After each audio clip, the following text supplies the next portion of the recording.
boa tarde a todos. Meu nome é Mariana, eu sou a responsável de marketing da Wari. Para os que formam parte de uma empresa e não conhecem tanto a Wari é a consultoria de planos de saúde, que no caso das empresas está sempre em contato com o departamento de recursos humanos, então nós somos a empresa que faz toda essa gestão do benefício do plano de saúde para vocês.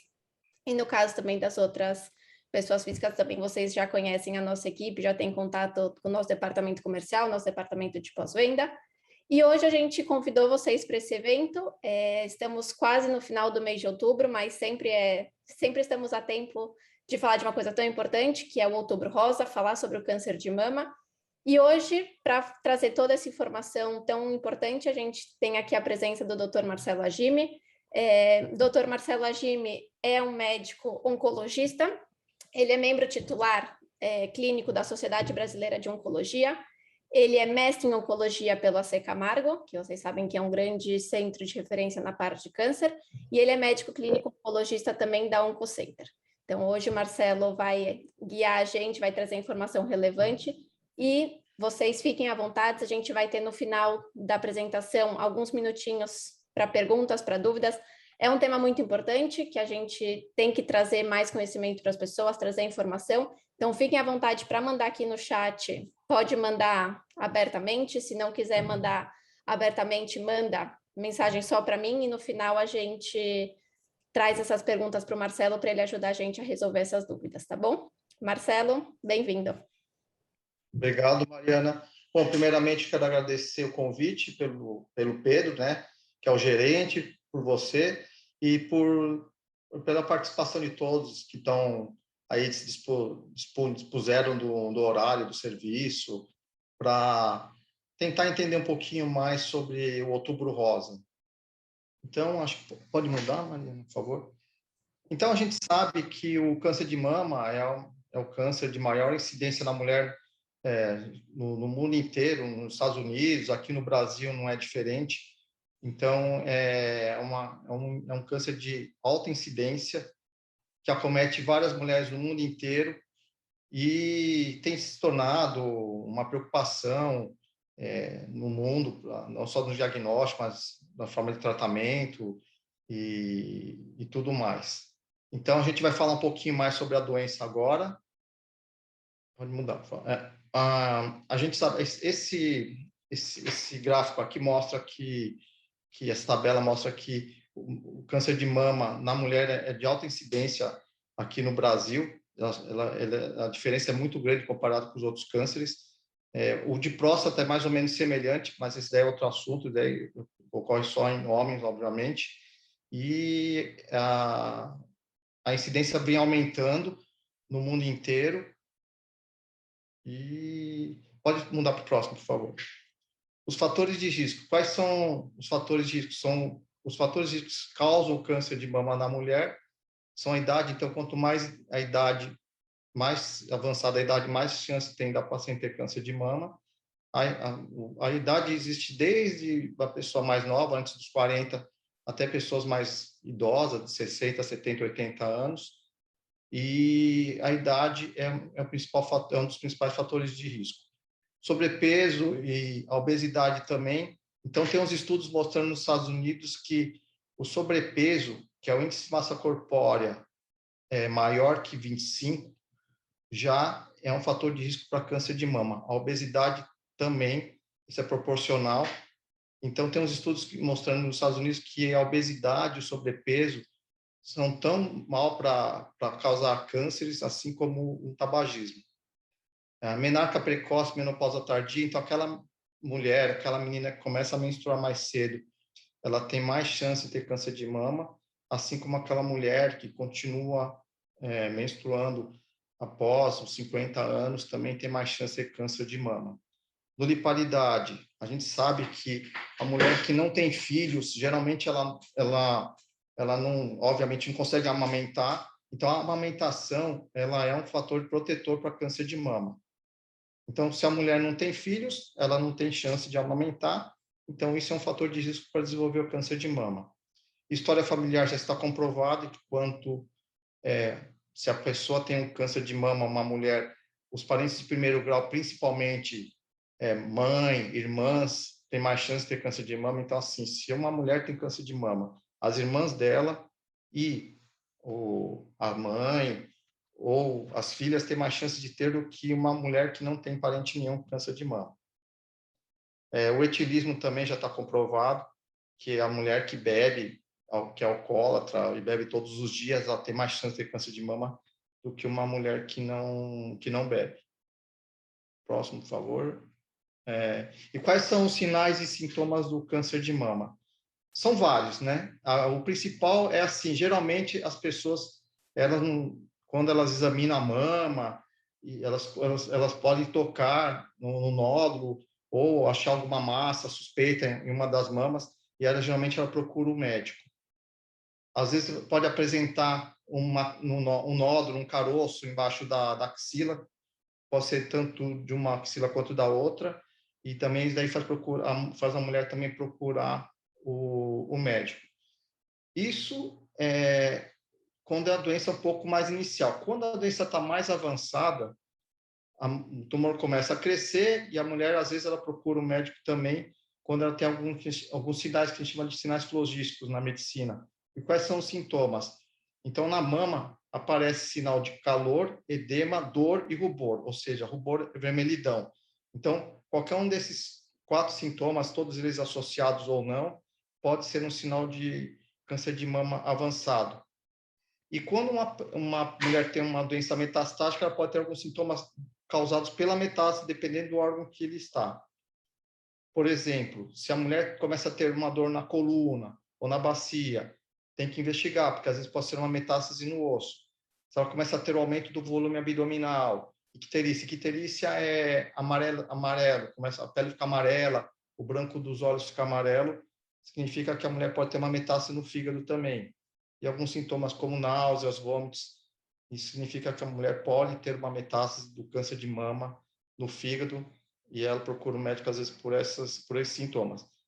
Quando ela tem metástase no pulmão, ela pode desenvolver alguns sinais específicos das metástases no pulmão, que é tosse, falta de ar e às vezes pode expectorar sangue também, tá? Eu esqueci de falar, mas não sei se, como a maioria das pessoas são leigas, metástase é quando o tumor sai do local primário, ou seja, da mama, e vai para algum outro órgão. A célulazinha sai da mama, uma sementezinha, como se fosse uma semente, ela nada pela corrente sanguínea e pode parar em algum órgão.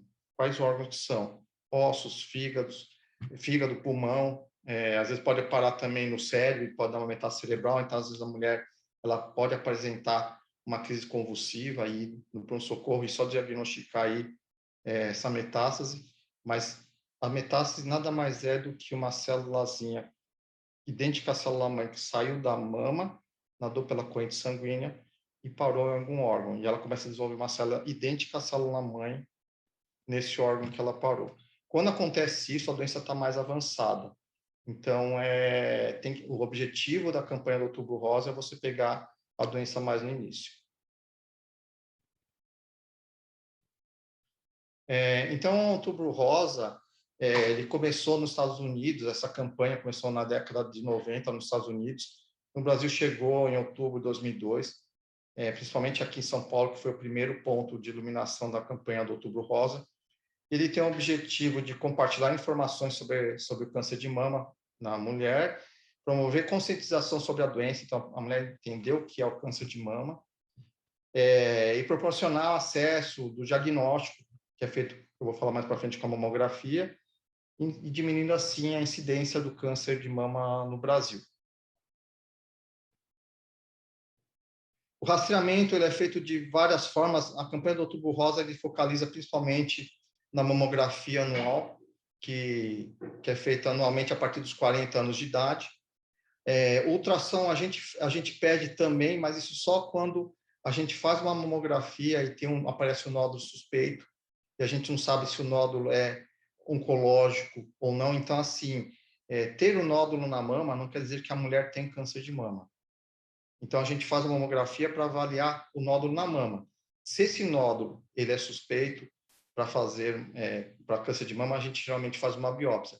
Agora, se a gente não tem certeza se esse nódulo é benigno ou maligno, a gente faz o diagnóstico diferencial com ultrassom. Então, ultrassom de mama, a gente só pede quando na mamografia tem um nódulo que a gente tem dúvida se é um nódulo benigno ou maligno.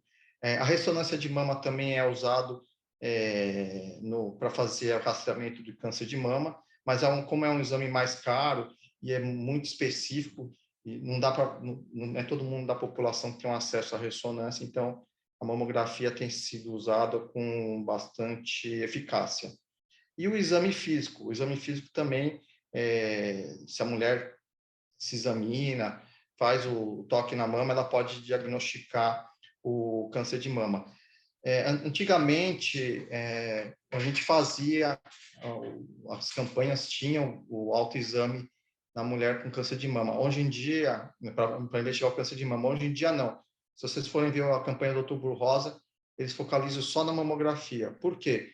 Porque antigamente a gente achava que com o exame a mulher diagnosticava o câncer de mama. Realmente ela pode diagnosticar, mas às vezes um nódulozinho pequenininho, dependendo do tamanho da mama da mulher, ela não consegue palpar, e às vezes isso pode fazer com que ela não faça mamografia, achando que não tem nada, e pode camuflar o diagnóstico do câncer de mama. Então, assim, o exame físico do autoexame, ele é válido, mas isso para tumores mais avançados.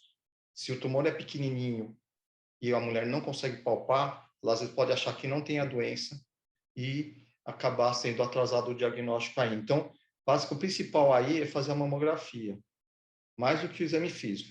Não está errado fazer o exame físico, mas a mamografia é o principal para fazer o diagnóstico do câncer de mama.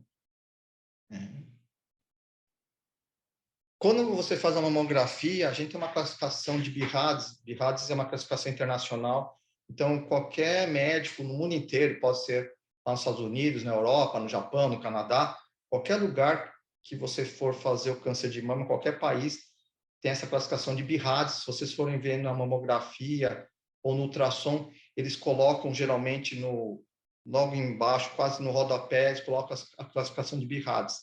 Então, esse B de BIRADS é de breast, que é mama em inglês.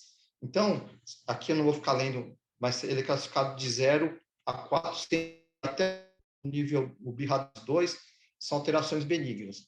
O BIRADS 3 são achados provavelmente benignos que não tem indicação de fazer a biópsia, mas tem que ser repetido em exame em 6 meses. Então, é um achado um pouco mais suspeito. Então, do 0 praticamente ao 2, é só achado benigno, principalmente até o 2.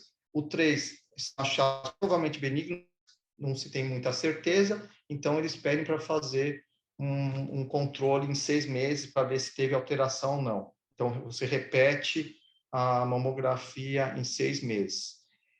Do BIRADS 4 para frente, somente o BIRADS 4 e o BIRADS 5, você tem uma suspeita maior e tem que ser feita uma biópsia. Então, essa classificação de BIRADS é uma classificação internacional e quando tem uma classificação de BIRADS 4 para frente, principalmente o BIRADS 4 e o BIRADS 5, você tem que fazer uma biópsia para ver se tem ou não câncer. O BIRADS 3, que não falei, é para fazer, é uma suspeita mais benigna do que maligna, então você faz o segmento de 6 meses. Se tiver alteração, você pede para biopsiar. Se tiver estável a suspeita, você não biopsia, você vai seguindo a cada 6 meses. O BIRADS 6 é para paciente que já teve diagnóstico, é só confirmação, mas o principal aí é vocês ficarem principalmente atentos com o BIRADS 4 e o BIRADS 5. Agora, não obrigatoriamente, quando vier BIRADS 4 ou BIRADS 5, significa que a paciente tem um câncer de mama, tá? Então, o importante é vocês saberem que BIRADS 4 e BIRADS 5 tem mais chance de ter, mas tem que ser confirmados com a biópsia. Sem a biópsia, não confirma nenhum câncer.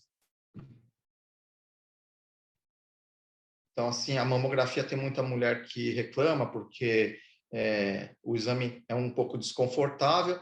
Você coloca a mama no aparelho, o aparelho vem e espreme a mama. É como se fosse um raio-x, na verdade, da mama. Então, tem muita mulher que reclama, que dói, que espreme a mama, mas não tem outro jeito. É um exame que já está comprovado no mundo inteiro que diagnostica o câncer de mama e é muito usado para, como eu falei, para fazer o rastreamento precoce do câncer de mama.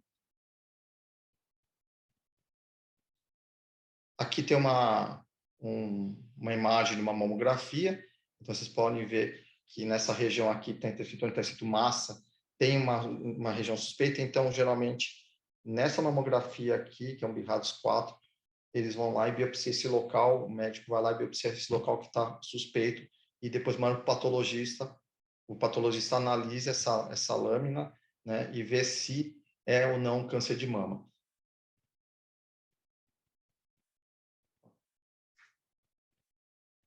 Então, depois que a mulher faz a mamografia e se der BIRADS 4 ou BIRADS 5, geralmente passa com um mastologista ou oncologista, e aí a gente pede uma biópsia. Então, existem várias formas de biopsiar. A punção aspirativa por agulha fina nada mais é do que você enfiar uma agulhinha no local que tem a mama e aspirar esse nódulo aí, tá? O core biopsy é uma biópsia um pouco mais direcionada, ela é guiada por ultrassom ou por ressonância.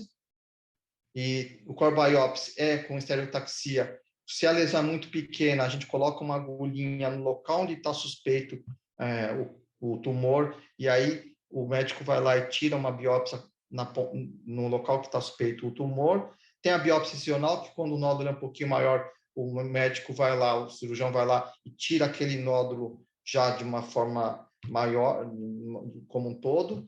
E tem a biópsia linfonodo axilar. Como alguns casos tem muita mulher que apresenta já um caroço, um nódulo embaixo do braço, aí às vezes é mais fácil biopsiar esse nódulo do que fazer outra biópsia. Então o cirurgião vai lá e já tira esse nódulo com uma biópsia ou enfia uma agulha e faz um aspirado.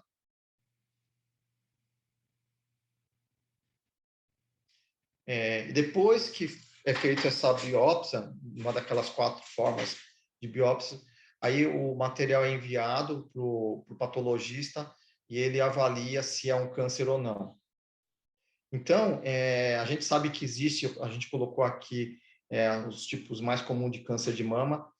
O mais comum que aparece, ele está até um pouco maior, que é 80% dos pacientes, 70% a 80% das mulheres com câncer de mama, eles têm esse tipo chamado carcinoma ductal infiltrante. Então, a maioria das mulheres, quando diagnostica câncer de mama, 70% a 80% tem esse primeiro tipo, que é o carcinoma ductal infiltrante.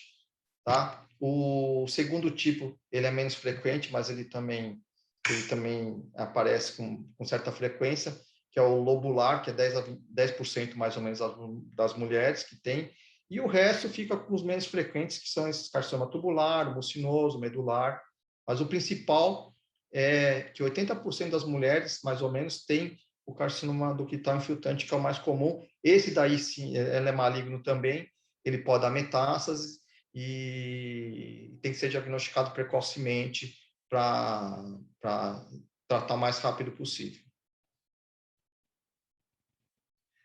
Dentro do anatomopatológico, depois que diagnostica o câncer de mama, os patologistas, nós médicos, mastologistas, oncologistas, a gente pede a imunistoquímica. A imunistoquímica, o que ela é? A imunistoquímica nada mais é do que como se fosse um DNA do tumor. É a contraprova que vai dar umas características mais específicas do câncer de mama. Então, quando a gente pede a imunistoquímica, o diagnóstico do câncer de mama já está feito. Então, a gente vê esses 4 itens principais, que é o receptor estrógeno, progesterona e o HER2. O que significa isso? Com essa imunistoquímica a gente vai basear no tratamento. Então, a gente sabe que as mulheres com câncer de mama, a grande maioria delas tem um receptor estrógeno, progesterona positivo, isso no tumor dela, tá? Então, às vezes, se tiver positivo, a gente pode usar um bloqueio hormonal. A gente fala que é a terapia hormonal, né? Às vezes, você vai escutar falar uma mulher que tem câncer de mama, eu faço hormonioterapia. O que é hormonioterapia? A hormonioterapia nada mais é do que um tratamento para câncer de mama nas mulheres que têm câncer de mama e que vieram com esses receptores estrógeno e progesterona positivo. O HER2, ele é uma proteína que tem na membrana do tumor. Só 18 a 20% das mulheres com câncer de mama diagnosticado têm essa proteína. Se vier positivo, aumenta um pouco o arsenal terapêutico. A gente usa um medicamento contra esse HER2 chamado de anticorpo monoclonal. Então, existe o Herceptin, o trastuzumab, o Perjeta, que é o pertuzumab, que a gente trata o tumor, essa membrana do tumor. Então, quando a mulher tem o HER2 positivo, aumenta o arsenal terapêutico. A gente pode usar outras formas a mais, que são os anticorpos monoclonais, para tratar esse tipo de doença.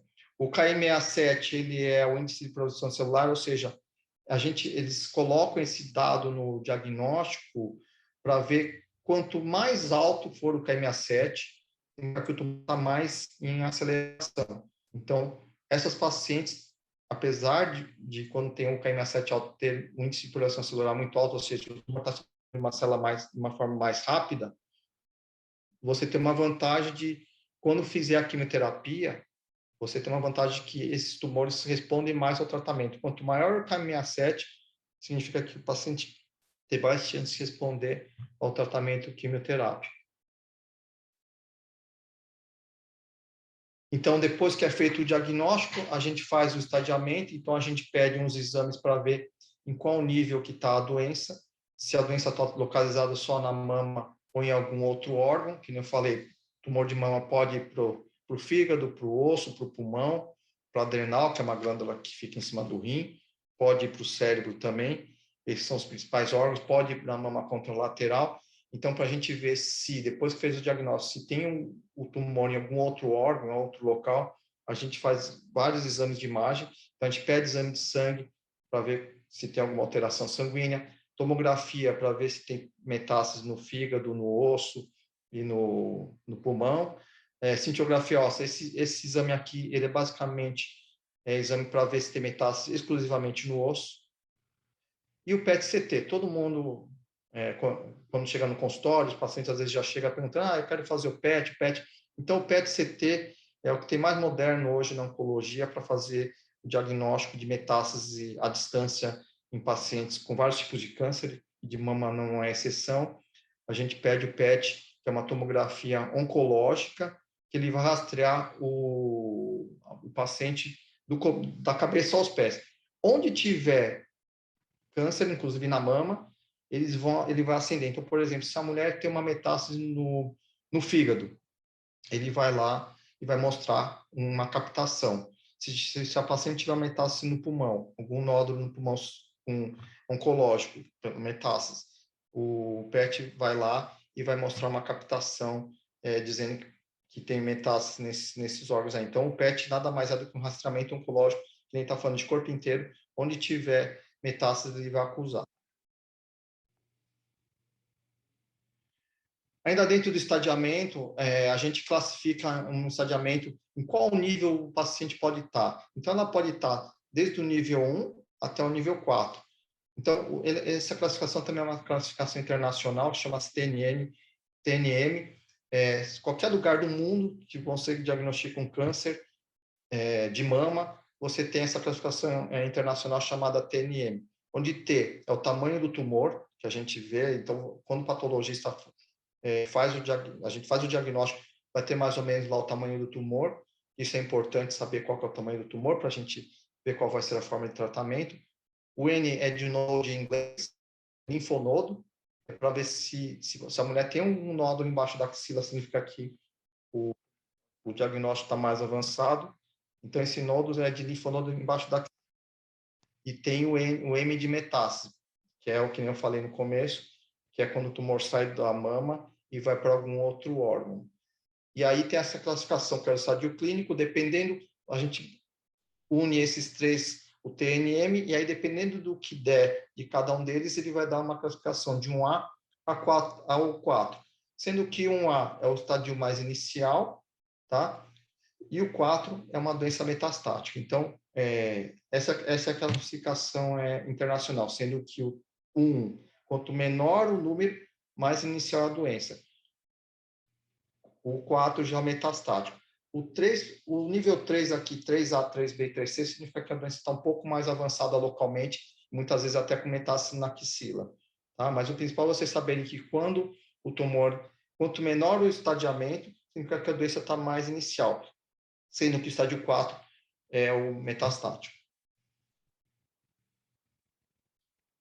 Tratamento, existem várias formas de tratamento, vai depender do estadiamento da mulher. É claro que se pegar mais no início, às vezes a mulher só faz a cirurgia, a paciente só faz a cirurgia e está muitas vezes curado. Então, esse que é o objetivo da campanha do Outubro Rosa, é você diagnosticar precocemente o câncer de mama. Então, câncer de mama, se você pegar no início, ele tem cura.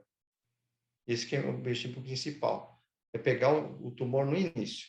Então, assim, quando a mulher pega no início, ela opera o câncer de mama, aí você faz a cirurgia e muitas vezes não precisa nem fazer tratamento que a gente chama de adjuvante. Não precisa fazer nem rádio, nem quimioterapia, nem uso de anticorpo monoclonal, nem imunoterapia, nem hormonoterapia. Então, a cirurgia, ela é curativa. Então, todo câncer, para ser considerado curado, e o de mama não é exceção, tá?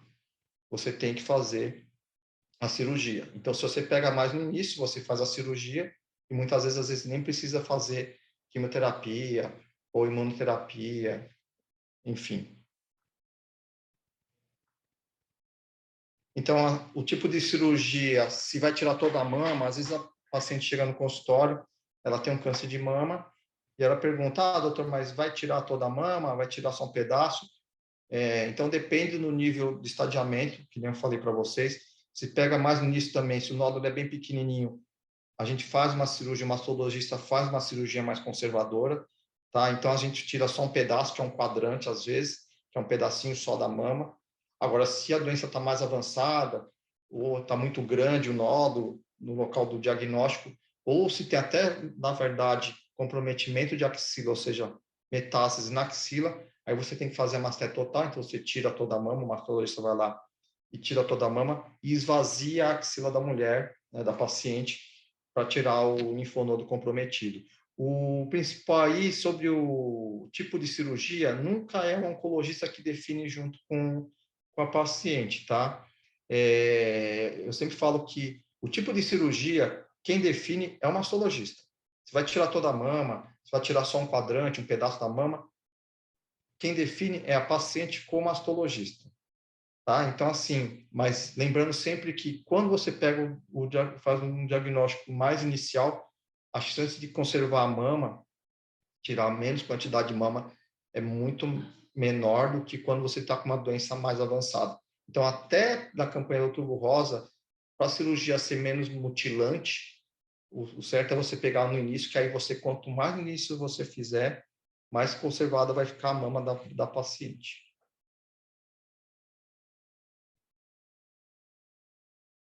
Então, aqui a gente mostrou aqui umas fotos de vários tipos de cirurgia de câncer de mama, né? Sendo que, nem eu falei, a mastectomia total, você tira toda a mama, esvazia os linfonodos da axila da mama comprometida, tá? E a panetectomia, você tira um pedacinho só da mama, e às vezes se a mulher tem uma mama muito grande, às vezes nem dá para perceber quase que tirou, só fica uma cicatriz, mas quanto mais precoce o diagnóstico, mais conservadora é a cirurgia. A radioterapia é uma forma de tratamento de câncer de mama. Então, geralmente, o que é a radioterapia? Qual que é o objetivo da radioterapia?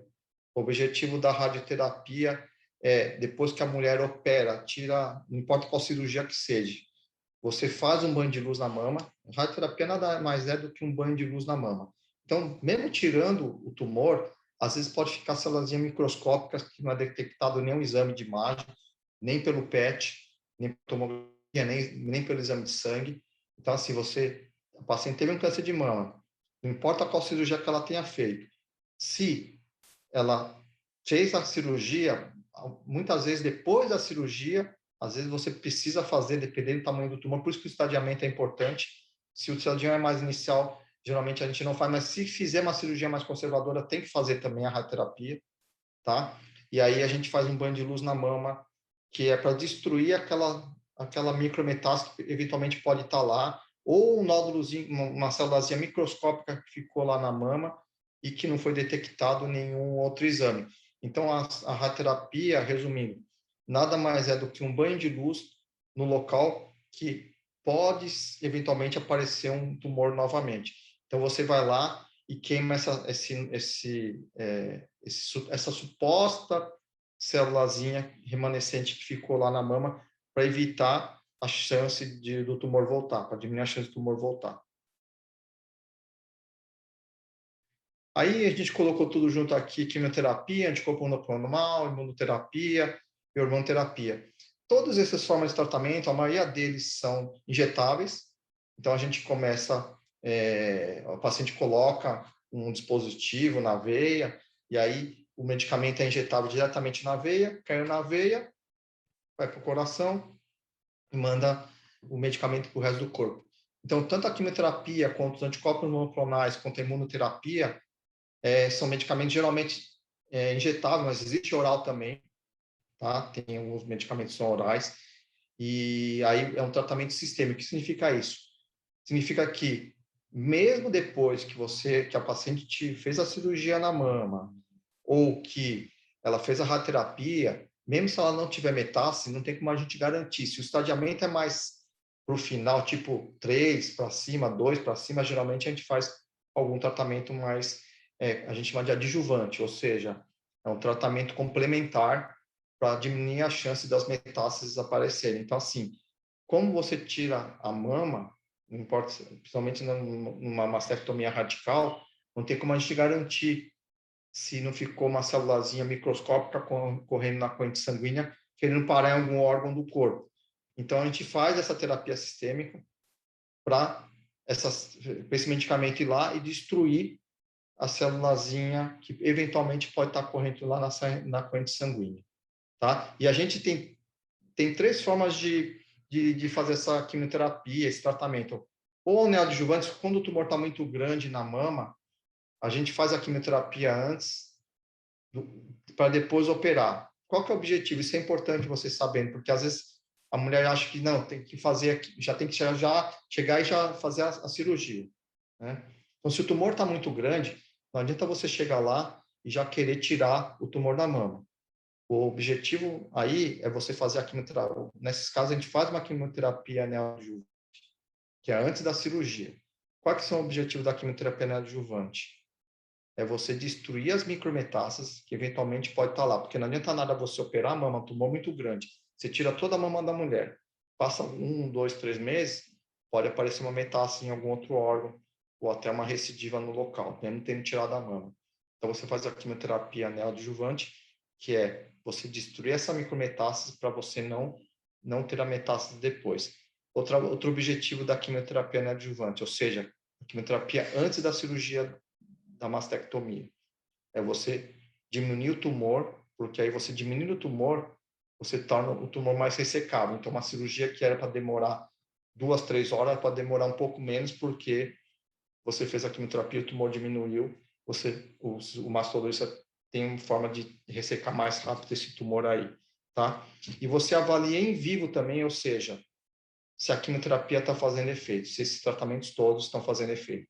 Porque às vezes a mulher quando ela faz a quimioterapia pós-cirurgia, às vezes ela está fazendo 2, 3 meses de quimio, ela pergunta, doutor, mas a quimioterapia, como que eu estou sabendo se a minha quimioterapia está fazendo efeito?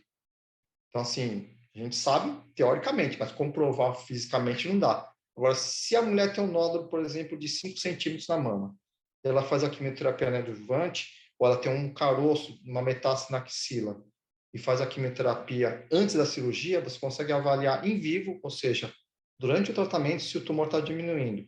Às vezes a paciente chega com tumor grande embaixo da axila e na mama, você faz um ciclo de quimioterapia 2, ela mesmo já percebe, olha, doutor, o meu tumor já diminuiu, o caroço que eu tinha embaixo do braço já diminuiu, então esse é o objetivo. O objetivo da adjuvância é quando você faz a quimioterapia pós-cirurgia, então é depois da cirurgia. Isso é para estadios mais avançados, como eu te falei, do 2, B, 3 para frente, que é para diminuir a chance do tumor voltar depois da cirurgia. E a quimioterapia sistêmica, ou anticorpo monoclonal, qualquer um desses tratamentos que seja, você faz na doença metastática também, para destruir as metástases não só no local que estava, mas principalmente nos locais que podem estar crescendo outros tumores. segmento da mulher não metastática, porque quando a paciente tem um câncer de mama metastático, a gente faz o segmento geralmente a cada 3 meses e a gente repete os exames de imagem. Aí, por exemplo, se a mulher tem uma metástase no pulmão, o paciente tem uma metástase no pulmão, a gente faz a quimioterapia, a imunoterapia, o anticorpo monoclonal, tudo mais, e a gente faz o segmento a cada 3 meses, o paciente começa o tratamento, 3 meses depois a gente repete o exame de imagem, né? Se tiver, por exemplo, uma metástase no pulmão, a gente faz uma tomografia de tórax. Se tiver uma metástase no fígado, a gente faz uma tomografia ou uma ressonância de abdômen. Então, a cada 3 meses, geralmente, a gente vai avaliando para ver se a paciente está tendo uma resposta boa ou não com o tratamento. Se ela tiver uma resposta boa, a gente continua com o tratamento. Se ela progredir, a gente muda de tratamento. E se ela tiver com a doença estável, geralmente a gente continua também com o tratamento. O segmento com a mamografia, eu coloquei aqui só a mamografia, porque do estadio clínico 1, se a paciente não metástase até o estadio clínico 3, geralmente faz segmento só com mamografia, tá? Eventualmente, alguns casos, aquelas pacientes que ficam mais preocupadas, a gente pede um exame mais complementar, mas o principal é fazer a mamografia. Essa mulher não tem metástase. Agora, se ela tiver metástase, a gente faz o segmento dependendo do órgão que ela tem metástase, e a gente, geralmente, a gente pede tudo contra os exames de imagem. Então, acho que é isso. Eu falei um pouco mais rápido assim, mas a gente está disponível para tirar algumas dúvidas e ver se ajuda vocês. É isso. Ótimo, Marcelo, muito obrigada. Realmente foram muita informação, muita coisa que acho que muita gente não sabia. Temos aqui algumas perguntas, uma chegou agora no chat para todo mundo. A pergunta é, doutor Marcelo, podemos ter a esperança de termos uma mamografia menos dolorida? E aí já vem com outra que é, a colocação de prótese faz parte da cobertura do plano após retirada de parte ou retirada total da mama? Boa pergunta, boa pergunta. Que nem eu falei no começo, né? A mamografia tem muita mulher que não gosta de fazer porque mama e dói, né? A gente tem alguns casos, tá? É que assim, a campanha do Outubro Rosa, como ele quer apanhar uma população geral, né? Feita pelo SUS, inclusive, né? Essa campanha do Outubro Rosa, a gente fala em fazer mamografia, que diagnostica, se vocês forem entrar nos livros de medicina, fala para fazer mamografia para rastreamento precoce de câncer de mama. Mas a ressonância de mama, tem muitas vezes a gente substitui, quando a mulher tem muita sensibilidade na mama, ou tem muita dor, a gente faz a ressonância de mama, que aí substitui a mamografia e substitui também o ultrassom de mama. Tá? Então, se a mulher faz o rastreamento, a outra opção resumindo, a ressonância de mama. Só que a ressonância de mama não tem como ter uma abrangência para todo mundo da população. Então, fica restrito para algumas mulheres. A única desvantagem da ressonância de mama, com relação à parte de dor ou não, é que para fazer esse exame a mulher tem que ficar de bruços. Então, tem mulher que não gosta de ficar de bruços também na ressonância. Então, mas geralmente as mulheres preferem a ressonância.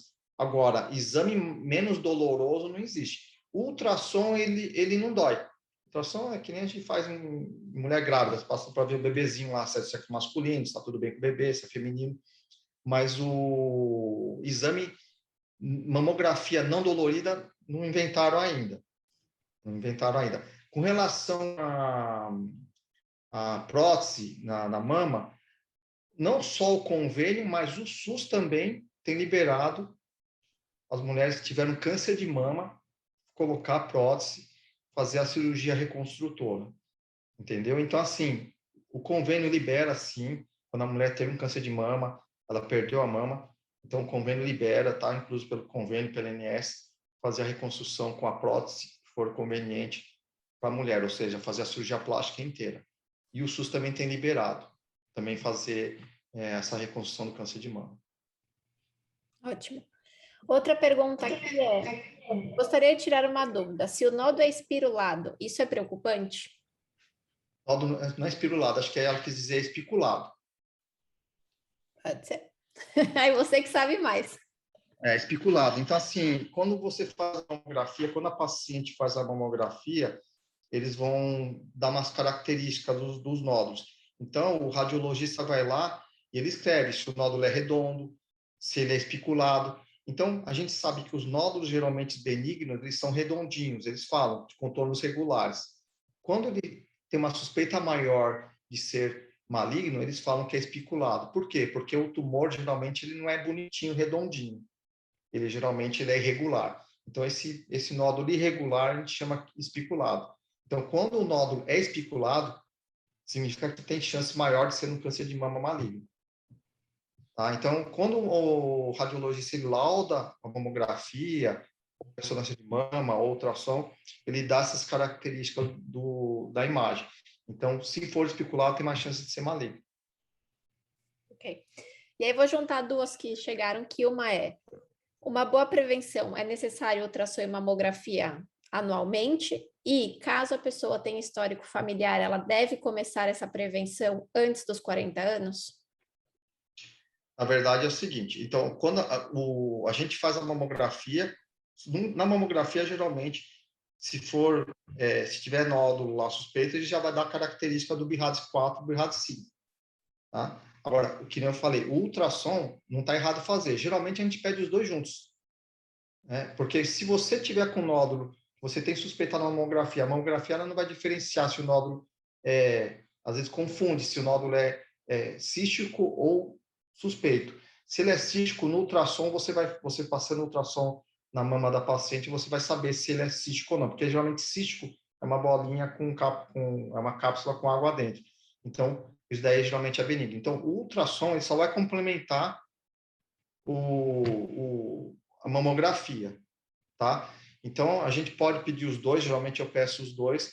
Quando eu peço para minha paciente, eu já peço a mamografia e o ultrassom, para depois, se vier suspeito, a gente não tem que tem que pedir de novo, a paciente lá de novo fazer, para depois voltar. Isso daí é um desgaste de tempo e de dinheiro desnecessário, tá? E qual que era a segunda pergunta? Eu esqueci. Era se pessoas que têm histórico na família Ah, devem sim. começar antes dos 40. Então, sim, na verdade, o certo mesmo, quando a paciente tem histórico na família, o certo mesmo é a paciente que teve câncer de mama procurar um geneticista, tá? Procurar um oncogeneticista para ver quais são as chances dos descendentes terem. Geralmente, como eu falei, a mulher que tem câncer de mama, os filhos têm mais as filhas têm mais chance de ter, as irmãs têm mais chance de ter e a mãe tem mais chance de ter. Então, geralmente você começa a mamografia um pouco mais cedo, mas via de regra, tá? 40 anos é a nota de corte, porque se você começa muito cedo também, às vezes a mama da mulher você não consegue diagnosticar tão precocemente. Então, tipo assim, não adianta fazer uma mamografia numa menina de 18 anos, uma moça de 18 anos. Tá? Aí o mais correto mesmo é ela ir passando com o mastologista para ele ir avaliando, mas não começar, não dá para você fazer mamografia numa moça tão jovem, porque o parênquima mamário dela às vezes é muito denso e você fazendo mamografia você não consegue ver. O que a gente faz geralmente é ressonância de mama. Para essas mulheres mais novas, abaixo dos 40 anos de idade, para rastreamento precoce, se você fizer a ressonância de mama, você tem mais chance de diagnosticar o câncer de mama do que se você fizer uma mamografia. Mas lembrando que a campanha do Outubro Rosa, ele preconiza mulher a partir dos 40 anos de idade. Ok. E duas mais para a gente também não passar do tempo. Pessoas com histórico de câncer de tireoide, carcinoma, podem ter maior probabilidade de desenvolver câncer de mama? Essa pergunta é muito boa. Tem alguns tumores que estão mais relacionados com outros tumores, né? A tireoide não tem muito a ver, não, tá? A gente sabe que tem alguns tumores mais familiares, né? Por exemplo, o câncer de mama, que eu falei, se uma paciente teve, a mãe, as parentes de primeiro grau têm mais chance de ter. Outro câncer que tem relacionado muito com hereditariedade familiar é o câncer de intestino. Então, se o pai ou uma mãe teve, se uma pessoa tem, esses parentes de primeiro grau têm mais chance de ter. O câncer de tireoide, a gente tem pego muito o câncer de tireoide em pessoas mais novas, abaixo dos 40 anos, mas ele não existe um rastreamento para câncer de tireoide, que nem tem para mama. E geralmente, quando tem um diagnóstico muito precoce no câncer, qualquer tipo de câncer, qualquer pessoa, a gente geralmente encaminha para o geneticista, com o geneticista, para ver quais são essas chances do paciente ter outro tipo de tumores. Então, toda vez que a gente pega uma paciente com câncer de mama ou qualquer outro tipo de câncer abaixo dos 40 anos, a gente tem que fazer uma pesquisa genética para ver quais são as chances dos descendentes, principalmente dos filhos, terem um câncer. Tá? Isso não é só para câncer de mama, para qualquer tipo de câncer. E para ver qual que é a chance desse paciente ter outro tipo de câncer. Tá? A gente sabe que que o câncer de mama está relacionado com câncer de ovário, por exemplo, isso sim. Então, se a mulher tem câncer de mama, ela tem mais chance, durante a vida dela, de desenvolver um câncer de ovário. Né? Você vê o exemplo da Angelina Jolie, ela não teve câncer, mas ela tirou as duas mamas e depois ela chegou lá e tirou os ovários também. Então, assim, o câncer de ovário está mais relacionado com câncer de mama do que o de tireoide. Tá. E aí, a última pergunta bem rapidinha.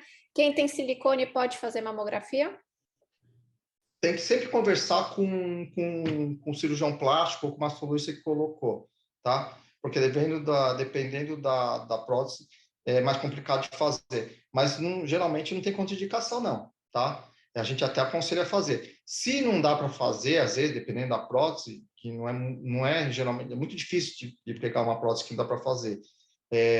Aí substitui pelo ultrassom. Mas geralmente colocar o silicone não contraindica fazer a mamografia. Tá? Mas sempre é bom conversar com o mastologista e com o cirurgião plástico que colocou. Mas isso não contraindica, não. Pode fazer sim. Ótimo. Então, acho que por hoje terminamos, Marcelo. Queria agradecer em nome da UARI a sua presença, todas as explicações, Eu responder que as agradeço. perguntas de todo mundo.